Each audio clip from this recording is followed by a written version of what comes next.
Tu sais, il y a quelque chose que personne ne nous dit quand on prépare nos valises pour venir aux États-Unis. On voit les photos des gens déjà ici.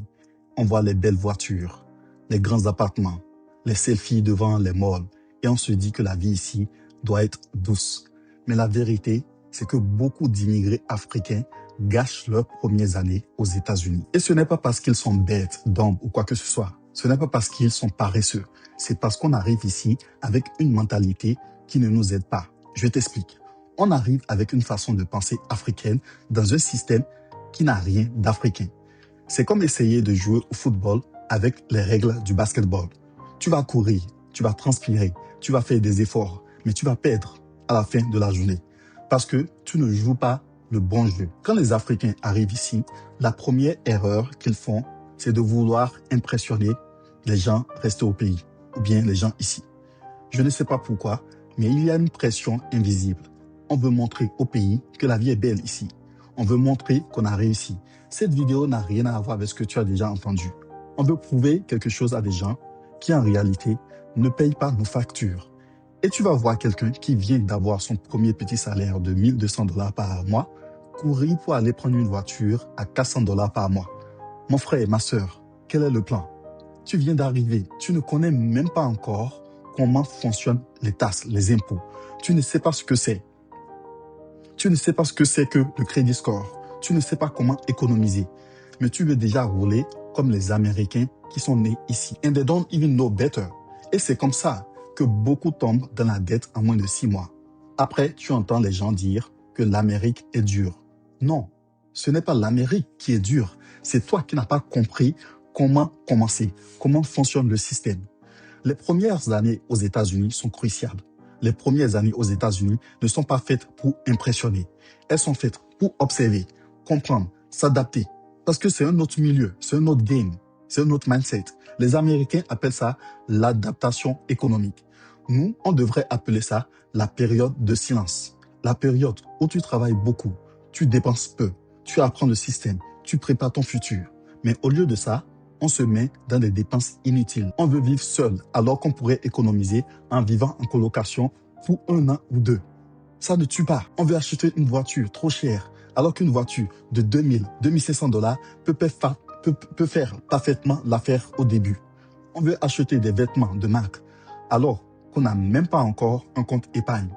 Il n'y a rien de logique dedans. On veut envoyer trop d'argent au pays alors que toi-même, tu n'as pas encore trouvé ton équilibre. Et quand les factures commencent à tomber, quand le stress arrive, parce que ça arrivera, tu te rends compte que tu t'es mis des charges sur le dos que personne ne t'a imposé en réalité. Une autre erreur que beaucoup d'Africains font quand ils arrivent ici aux États-Unis, c'est de suivre les mauvais conseils de leurs autres. Tu vas rencontrer des gens qui sont ici depuis 10 ans, 15 ans, mais qui ne veulent pas voir quelqu'un d'autre avancer plus vite qu'eux. Ils vont te dire de ne pas essayer ceci, de ne pas essayer cela, de ne pas tenter cela, de rester dans ton petit job. Ils vont te dire que l'école, ce n'est pas pour toi.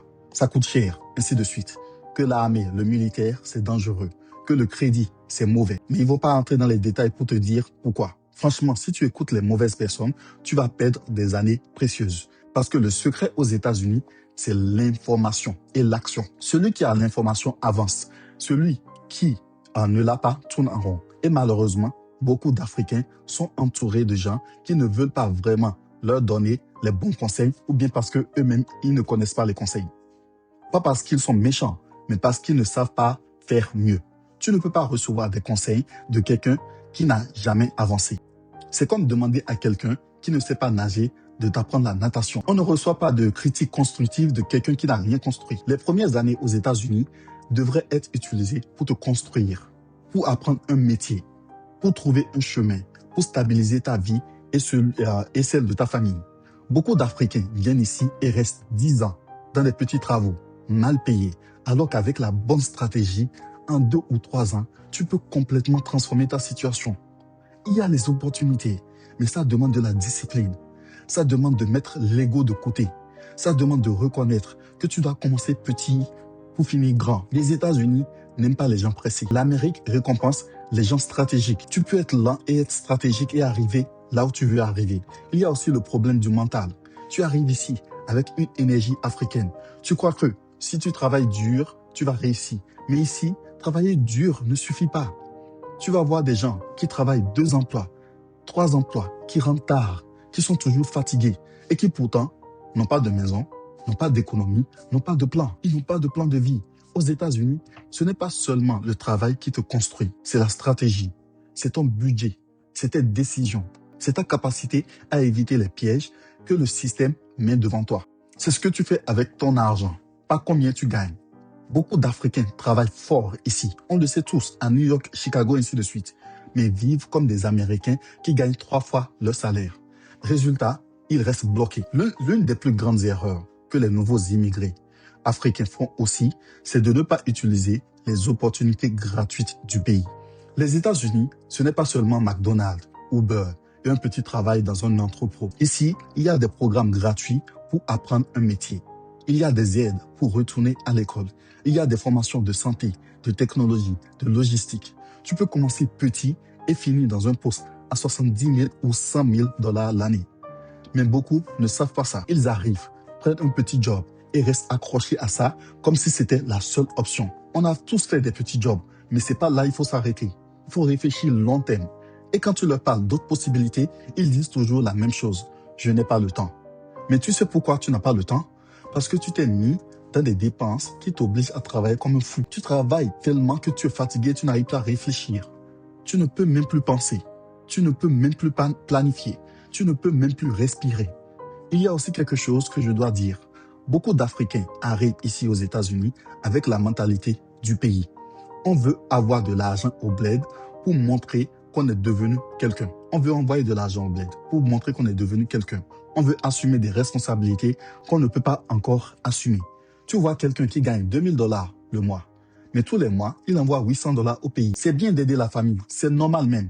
Mais tu ne peux pas te sacrifier au point de t'empêcher toi-même de te stabiliser. Parce que si tu ne te construis pas, comment tu vas aider les gens proprement demain ou sur le long terme? Parfois, il faut dire non, stratégiquement. Parfois, il faut dire attendez un peu. Parfois, il faut dire laissez-moi me construire d'abord. Ça va prendre quelque temps. Ce n'est pas de l'égoïsme, c'est de la stratégie. Et parlant aussi du crédit. Beaucoup d'Africains ont peur du crédit parce qu'on mélange crédit et dette inutile. Ici, le crédit card, le seul crédit que moi j'accepte, c'est le crédit card. C'est ton identité financière. Sans crédit, tu ne peux rien faire. Tu ne peux pas louer un bon appartement. Tu ne peux pas acheter une voiture à bon prix. Moi, je ne vous dis pas de prendre des cartes de crédit et de payer le minimum. Il faut tout payer chaque mois. Tu ne peux pas acheter une maison. Tu ne peux même pas prendre un téléphone des fois. Et le problème, c'est que beaucoup d'Africains arrivent ici et ignorent totalement ça. Ils ne construisent pas leur crédit. Ou pire, ils le détruisent dès le début. Et quand tu détruis ton crédit, mon frère, ton crédit score ici, tu vas souffrir. Pas parce que tu n'as pas d'argent, mais parce que le système ne te fait pas confiance. Les premières années ici aux États-Unis, tu devrais éviter les cartes inutiles, éviter les achats impulsifs, éviter les paiements en retard. Petit à petit, tu construis ton score. Et après 2 ou 3 ans, ta vie devient plus facile. Beaucoup d'Africains perdent aussi du temps parce qu'ils ne parlent pas assez. Ils ne posent pas de questions. Ils ont honte de dire qu'ils ne comprennent pas. Ils ont peur de demander. Mais comment tu vas apprendre si tu ne poses pas de questions? Tu crois que les Américains connaissent le système parce qu'ils sont nés ici? Non, j'en ai vu plein. Ils ne connaissent pas le système. Ils posent des questions. Ils vont voir des conseillers. Ils demandent à leurs parents. Ils vont voir des coachs, des mentors. Nous, on arrive, on veut faire tout seul. Et c'est là qu'on tombe dans les pièges que les autres auraient pu nous éviter. Et tu sais c'est quoi le pire? Beaucoup d'Africains arrivent ici, aux États-Unis, et pensent qu'ils ont le temps. Ils croient que les années ne comptent pas. Regardez l'année 2025. Elle est presque terminée. C'est comme si ça a commencé hier. Aux États-Unis, le temps, c'est de l'argent. Chaque année mal utilisée te fait perdre une opportunité. Chaque année où tu restes dans un petit boulot, dans un petit travail mal payé, c'est une année où tu aurais pu te former dans un métier sérieux. Chaque année où tu dépenses n'importe comment, c'est une année où tu aurais pu construire ta base financière. Aux États-Unis, on ne vieillit pas comme en Afrique. Ici, les années passent très, très, très vite. Et si tu n'es pas stratégique, tu vas te réveiller un jour et tu vas dire « Mais j'ai fait quoi de mes 10 dernières années ?» Et c'est là que tu auras le déclic. Je ne te dis pas tout ça pour te faire peur. Je dis ça pour te réveiller.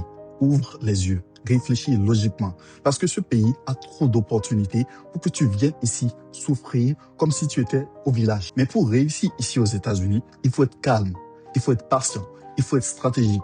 Les premières années, ce n'est pas le moment de paraître, c'est le moment de construire. L'Amérique ne récompense pas ceux qui veulent briller le plus vite. L'Amérique récompense ceux qui comprennent le système américain. Tu peux réussir ici, note-le, tu peux réussir ici aux États-Unis. Tu peux avoir une vie stable pour toi et ta famille. Tu peux gagner bien ta vie. Tu peux aider ta famille dignement en Afrique. Tu peux avancer plus vite que ceux qui sont ici depuis 10 ans. Mais seulement si tu évites les erreurs que les autres ont faites. Et surtout, si tu acceptes que les premières années doivent être sacrifiées pour ton futur. Je te parle avec amour, avec sincérité, avec vérité. Ne gâche pas tes premières années aux États-Unis. Parce que si tu les utilises bien, ce pays peut te donner une vie que tu n'aurais jamais imaginée. J'ai trop d'exemples. Peace. I'm gone.